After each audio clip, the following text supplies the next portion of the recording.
Wally Ibanez. Dili siya magwali karon ha.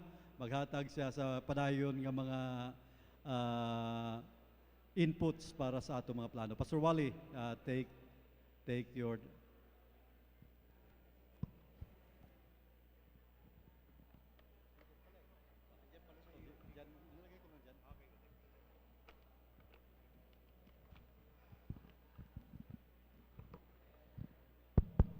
Good morning! Okay, magandang umaga po sa bawat isa. Itutuloy po natin yung ating sinimulan na kahapon sa ating pag-present ng Strategic Ministry Plan ng AFBCP.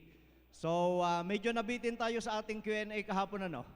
Ngayong umaga at mamayang hapon, sagana yung oras natin sa Q&A. We'll have more time. So, as I've explained yesterday, tatlo yung ginawa natin kahapon. Number one ay pinakita muna natin yung background ng ating strategic plan, part ng process kung paano na came up tayo sa plan na ito ay pinaliwanag natin. Then we summarized. Pinakita ko yung structure ng ating strategic plan. Actually, madali lang siyang sundin. Mayroon lang tayong ilang mga keywords na dapat i-memorize na natin yon, na dapat tatandaan natin. And then sabi ko nga, mayroon basically 3 parts yung ating strategic plan na divide siya doon sa general goals. Kahapon, nag-focus tayo doon sa general goal number 1, that is establishing the association. Ngayong umaga, we'll focus on the second general goal, and that is enhancing the association. So mamayang hapon, doon tayo mag-focus sa pangatlo, and that is expanding the association. Ngayon, doon sa ating structure, of course, with a vision statement, saka yung mission statement natin, nagkaroon tayo ng general goals na ito. Actually, marami tayong pwedeng isama doon. Pero we want to simplify it as a start. Simulan lang natin. Siguro next year, after Biennial Tacloban, we will sit down again, we will re-evaluate, and then baka madagdagan pa natin yan. At sana, hindi lang 2 years, sana magkaroon tayo ng medyo mas long range na strategic plan, master planning. Siguro mga 5 years or 10 years. Pero siyempre, depende yan. Hanggat hindi pa mabalik ang Panginoon ay tuloy lang. Alam ko, mayroon tayong ibang mga kasamahan dito, ang inaasam-asam nila, magkaroon daw ng headquarters ang AFBCP. Amen ba tayo dyan? 78 years na ang FBCP, walang headquarters. Squatter lang tayo sa Manila Baptist Church. Ginamit lang natin yung address ng Manila Baptist Church. Yan ang ating principal office na nakaregister sa SEC. Ay, wala tayong headquarters eh. Anyway, sa mga susunod na taon, buhay pa tayo at hindi pa babalik ang Panginoon, dudugtungan natin itong nasimulan natin na strat plan natin. Mabuti na yung mayroon na sulat. Alam ninyo, marami sa ating mga pastor, masyado tayong magagaling. Pagtanungin tayo kung ano mga plano natin, mayroon. Lagi tayong mayroon eh. Marami tayong plano eh. Pero kung itanong tayo kung mayroon tayong naisulat, wala. Wala naisulat. Saan nakasulat? Andito. Paano pag nag-senior citizen na tayo, nalimutan? At kapag nandito lang, hindi natin yan ma-disseminate basta-basta. Now, ang nakakatakot minsan kapag sinulat mo, matindi ang accountability. Hahanapan ka eh. Nasulat mo kasi. Kaya malaking responsibility din na sinusulat. Pero siyempre, iba na yung mayroon tayong dokumento na kagaya nito. Okay, so kahapon ay natapos na nga natin yung general o goal number 1. Sabi ko explain ko sa inyo, kapag yung isang number lang, 1, 2, 3, yan yung general goals. Kapag nakita nyo yung subpoints, 1.1, 1.2, 1.3, o kaya doon sa 2, 2.1, 2.2, 2.3, yung dalawang numbers doon, yan yung mga specific goals. So yan yung structure General goals, may specific goals. And then, under nung mga subpoints na yon, mayroon pang subpoints na ang numbering ay 3. 1.1.1, 1.1.2, 1.1.3, yun naman yung mga strategic action plans. Yan na yung actual na ginagawa natin. Kapag nagawa natin yung strategic action plan, ma-achieve natin yung specific goal. Pag na-achieve natin yung specific goal, ma-achieve natin yung general goal. Pag na-achieve natin lahat itong mga general goals na ito, ma-achieve natin yung mission statement at saka vision statement. Ganun kasimple yung ating structure. In fact, kung kinakailangan pa, bawat isa doon sa action plans, mayroon pang pwedeng gagawin doon. Just to give you an idea, hindi saklaw ito ng ating lecture, pero mayroon akong ginawang plan sa aming mission outreach na inalign ko dito sa National Master Plan. So pagkatapos nung strategic action plan, mayroon 5. Ano yung 5 yon? Number 1, introduce activities. Action plans yun eh. Pero ano activities natin? Anong specific activities na gagawin natin dito sa action plan na ito? And then, indicate timeline. Kailan gagawin ito? Gaano katagal gagawin ito? So, introduce activities, indicate timelines, identify materials. Anong gagamitin natin? Anong mga kailangan natin dito? O, paano natin ma-accomplish yan, ma-achieve yan kung wala tayong materials? Then, pang-apat, include budget. O, may materials nga. Saan natin kukunin ng panggastos dyan? So, kailangan ng budget. And number 5, involve the stakeholders. Sino yung gagawa nito?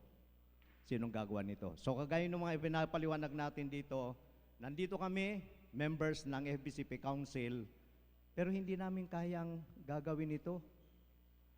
Na-spread kami mula sa Luzon, Visayas, Mindanao.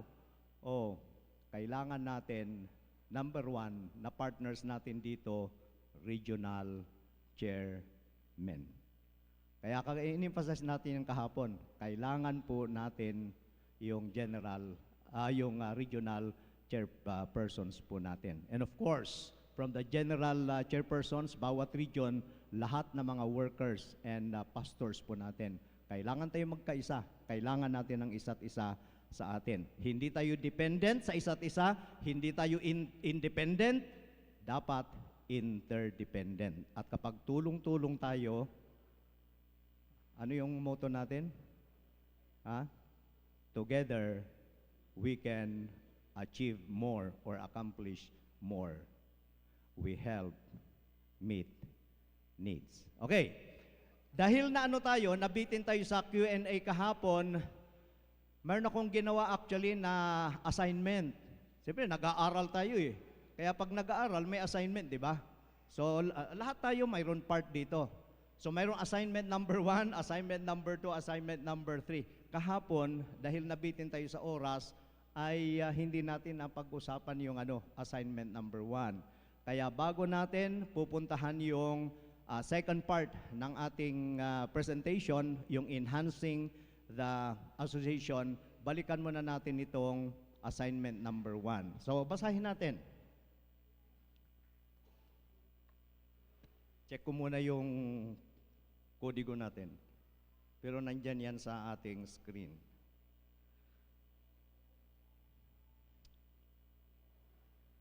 Okay. Kaya bang basahin?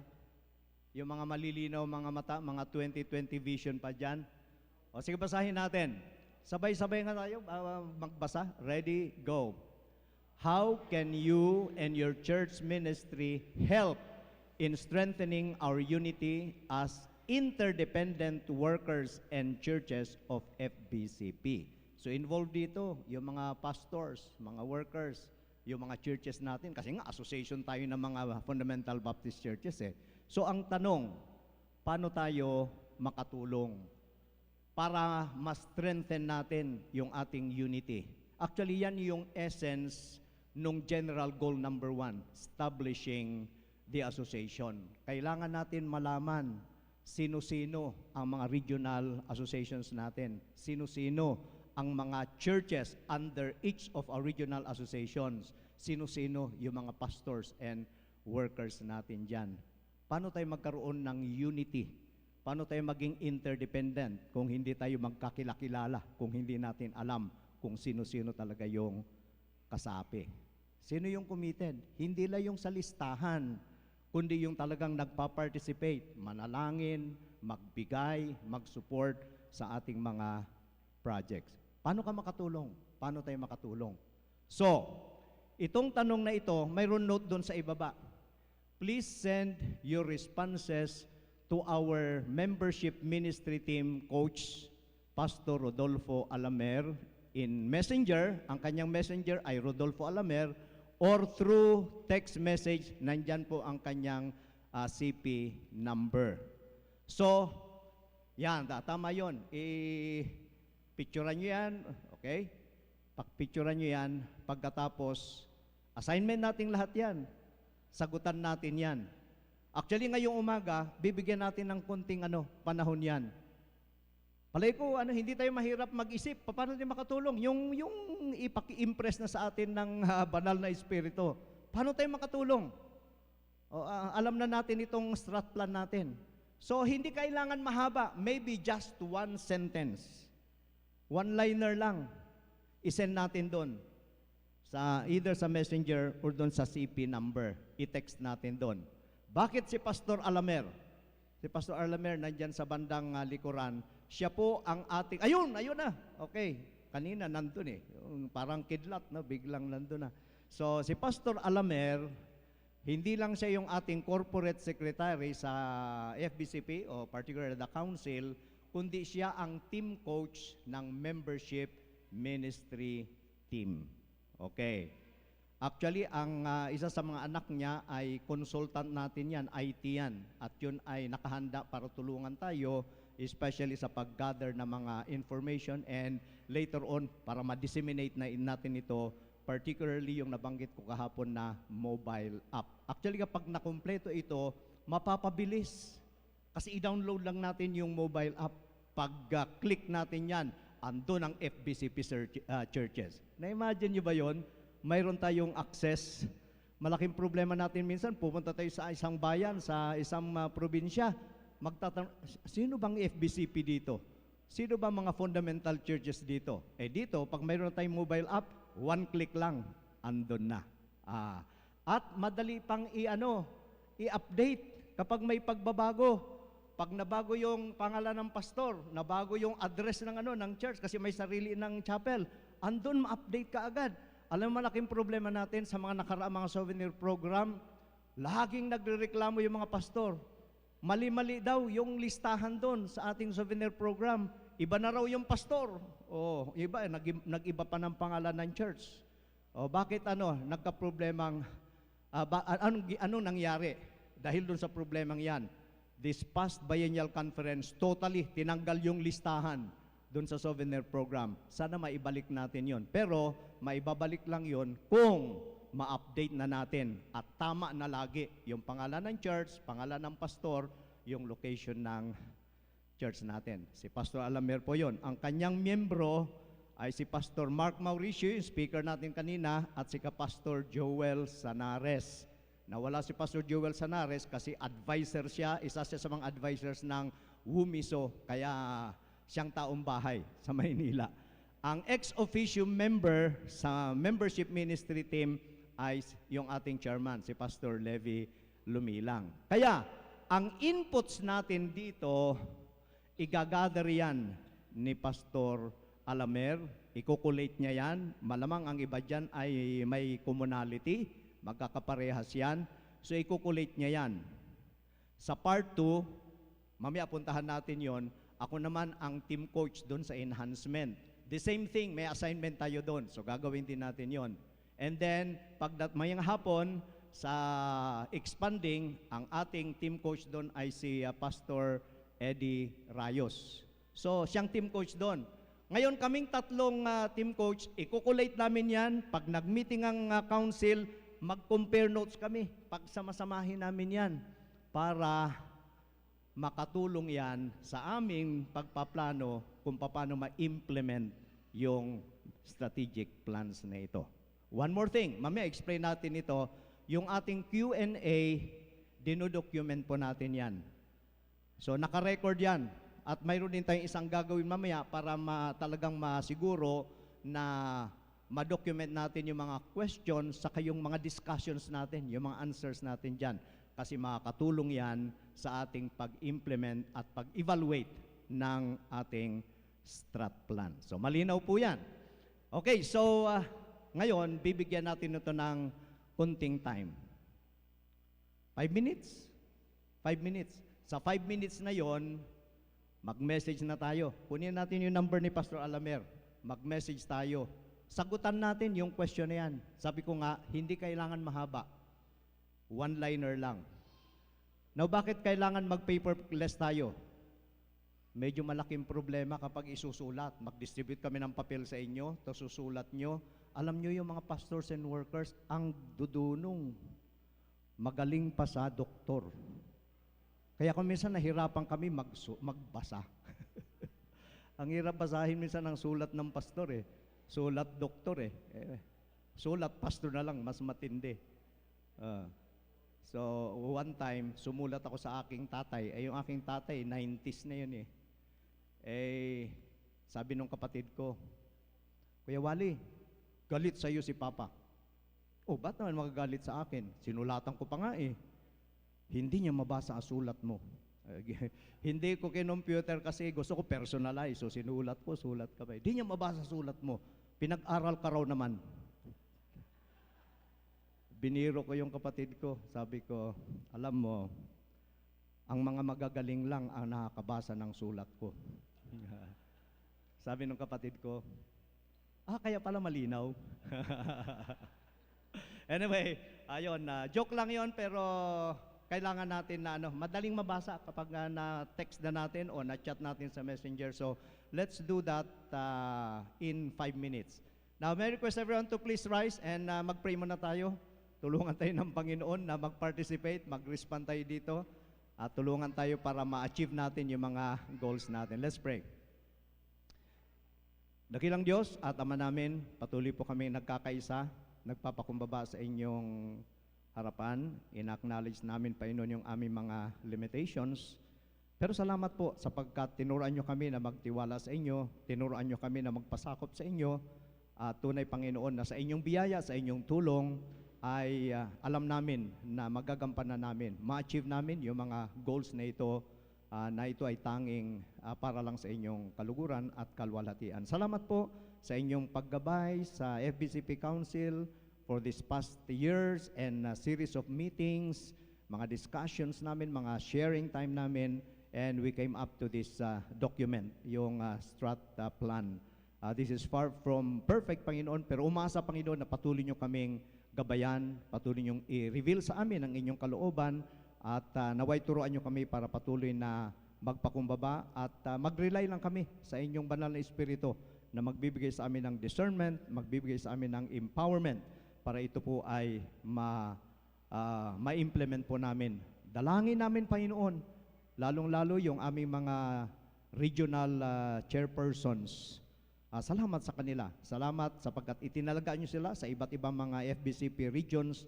Amin dalangin ng patuloy na gabay nyo sa kanila at sana lalo pang ma-enhance yung aming pong mga relationships, yung aming collaborations, lalong-lalo sa hanay ng council members at mga regional leaders namin.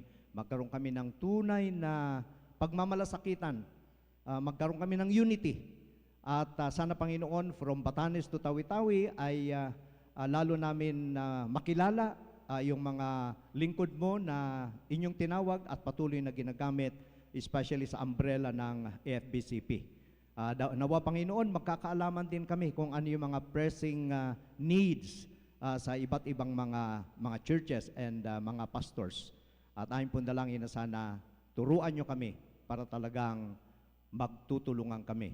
At umaasa kami, Panginoon, ano man mga pangailangan, dahil ikaw nga ang may-ari ng lahat at kami ay mga katiwala ninyo, umaasa kami, Panginoon, ipagkakaloob ninyo ang lahat ng mga bagay. Salamat po sapagkat naranasan na namin kung paano nyo pinagkakaloob at hanggang sa kasalukuyan ay nararanasan namin ang inyong abundant blessing. So just teach us, Lord, to trust you and then to be thankful and to be good, wise, and faithful stewards. Salamat po sa sandaling panahon na ito na ang bawat isa sa amin ay magkaroon ng opportunity para magkaroon kami ng participation sa planning and implementation. Sana po yung maikling time na ito, 5 minutes para mag-respond kami.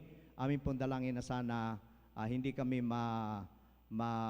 maistorbo, magkaroon kami ng concentration at gagamitin ninyo lahat ng mga inputs na ito para talagang ma-implement yung strategic plans na ito for the betterment of this association. And we continue to acknowledge, Lord, that this is your ministry. And by your grace, you have called us and you have given us this privilege to be part of your ministry. Salamat sa mga iba't ibang abilities na binigay nyo sa amin.